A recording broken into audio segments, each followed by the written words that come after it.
नमस्कार. आज मी खूप इम्पॉर्टंट कामासाठी नागपूरला गेली होती. हे माझी लालपरी आहे, माझ्या गावातून निघते.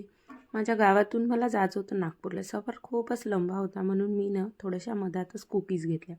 याचे आडवे तिडवे फोटो काढून पाहिले. कोणता फोटो चांगला दिसते बा म्हणून 2-3 फोटो काढले. पण काही फोटोसुद्धा नाही दिसे. मग जेव्हा डाव्या हातात घेतली कुकी तेव्हाच फोटो चांगला दिसे. चप्पल, डावा हात आणि कुकी. मग बाई नागपुरात पोचल्यावर ई-रिक्षानं नागपूर फिरून जिथं मला जायचं होतं तिथं मी गेली. ती जागा तुम्हाला थोड्या वेळानं दिसेनच कुठं गेली होती मी इथं. पण हे तोपर्यंत आजूबाजूचे ॲटोवाले पहा. हे मला एवढा त्रास झाला ऑटो शोधासाठी, ज्या जागेवर मला जायचं होतं त्यासाठी. शेवटी हा मानला 30 रुपयात. मग माझ्याजवळ त्या 20च्या 2 नोटा. मी त्याला म्हटलं 10 रुपये चिल्लर आहे ना? तो म्हणे हो. मग मी गेली मेट्रो स्टेशनवर. मेट्रो स्टेशन पहा किती साफसुथरं, हे ते कसं कसं मस्त आहे. मग मी गेली नागपूरच्या ठाटबाटमध्ये मेट्रो स्टेशनमध्ये मेट्रोत बसून. ठाटबाटमध्ये गेल्यावर पहा इकडे तिकडे फिरली. असंच बया करायचं तर मला जेवणच होतं. बाकीचं मला तिथं काहीच घ्यायचं नव्हतं. लयच महाग आहे. मग मी कुपन घेतलं. इथून असं कुपन घ्यायला लागते थोडंसं. ते माणूस म्हणे इकडून जा. इकडून गेल्याबरोबर पायऱ्या दिसल्या. मग आय बाई थकूनच गेली पायऱ्या पाहून. म्हणलं जाऊ दे आता चढा तर लागणच, पेटपूजा करायचीच आहे. कशा बशा चढून पायऱ्या वर आली. वर आल्याच्या नंतर इकडे तिकडं पाहिलं तिथं बसासाठी खुर्च्या ठेवल्या होत्या. मग मी म्हणलं एवढं साफसुथरं आहे, चप्पल चालते का नाही बा इथं? म्हणून मी पहिले विचारून घेतलं तिच्या रिसेप्शनमध्ये जाऊन, चप्पल चालते का नाही तुम्हाला? म्हणे चालते. आम्ही तर चप्पलच घालून राहतो मॅडम म्हणे. ठीक आहे म्हणलं. मग आम्ही बसलो सोप्यावर.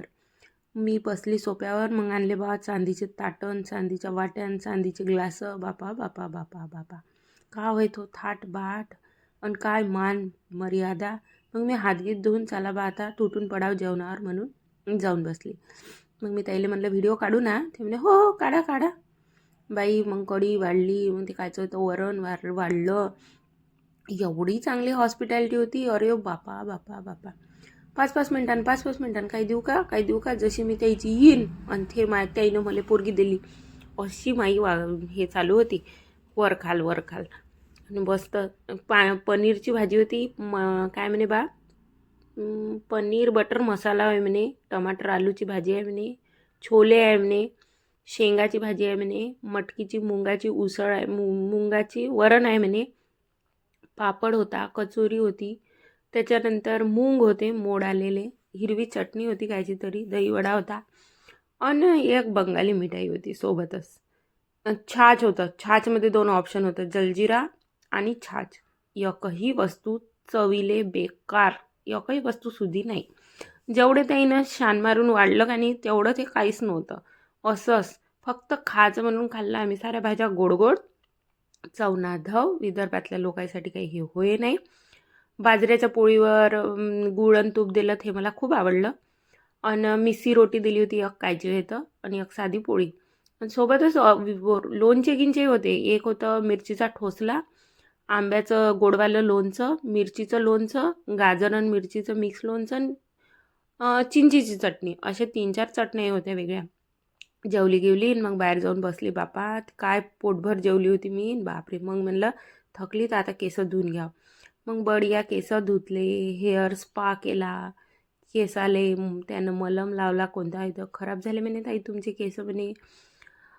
भल्ल्या चोपड्या गोष्टी केल्या न बावा 3000चं बिल देऊन दिलं मला. माझे केस असे आहे, तुमचे केस असे छान आहे म्हणे मॅडम, खूपच छान आहे म्हणे.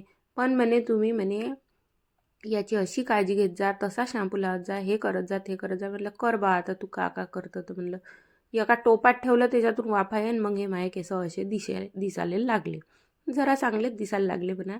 मग मी माझ्या गावाची ट्रेन घेतली आणि इकडे तिकडं बस स्टँडचे फोटो काढले, रेल्वे स्टेशनचे फोटो काढले. आणि हे रेल्वे स्टेशनवरचाच फोटो आहे, मेट्रो स्टेशनचा हे फोटो आहे. मग पोचली मी माझ्या गावाला.